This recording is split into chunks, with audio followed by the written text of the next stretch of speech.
Gêm gyfartal yn y diwedd, ond gei di esbonio siwt i chi heb ennill y gêm na a siwt wyt ti heb sgorio. Union beth ydych chi'n ei ddweud, dwi'n siŵr, dwi'n meddwl da ni wedi gadael 4-5 chance allan yma na dylsyn ni wedi rhaid i ffwr. Fi, si definitely yn chance yn diwall lle dylsyn fi wedi sgorio. Ond dwi'n meddwl just yn one of those days, dwi'n meddwl. Richard, di sgôr pwynt yr un canlyniad teg? Na, di meg, tywain. Ti'n gwasio ffwbol digon o weithiau i bod hwnna'n mynd... Da ni fod i gyda'r gêm na. Cyfleon. Allan ffawtio'r efforts gen yr ogia ac y ffordd da ni wedi chwarae, dwi'n meddwl bod ni'n ffantastig. Dwi rioed wedi bod yn Pen-y-bont a wedi creu gymaint o gyfleon ni. Y pwyars lle ac o'n i'n hapus iawn efo'r perfformiad. Yr unig beth oedd y missing oedd roed y bel na'n y gol. Ac da ni wedi gadael lot o chances ar heddiw lle, ond dwi'n rili hapus y ffordd oedd ni'n chwarae ac yn creu y cyfleon na. At the end, they were the team pushing to win. Before that, I thought it was two good teams going at it, both trying to win the game. We both created chances. I thought we should have had a penalty first half. And then when Noah Daly danced through, I thought he was going to score. So I thought it was very even all the way through until the last sort of 10 minutes when the game became really stretched. And we looked like a team that was happy with a point and perhaps they were the team pushing for 3.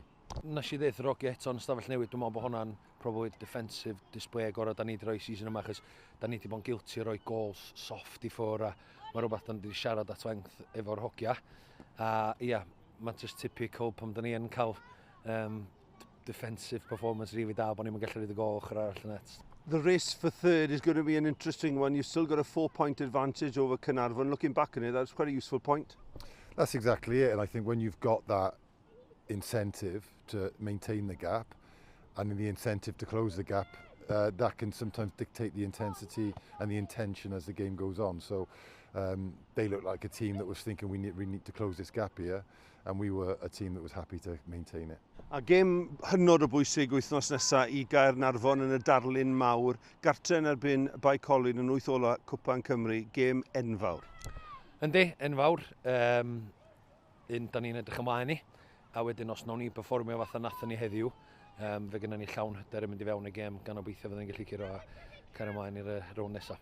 And any team that loses players of the calibre of James Crawl and Gabriel Kirchhoff, it's going to be difficult to start with, but Nat Williams came in and did a good job at the back. Yeah, I thought it was a good start from him. He hasn't played much lately either, so I thought he looked quite assured and slotted in there well. We got Ethan Kahn to come as well. Wasn't quite ready today, but those two have been great servants to the club and top players. We always knew they'd probably go on, but I'm happy with what I've got as well.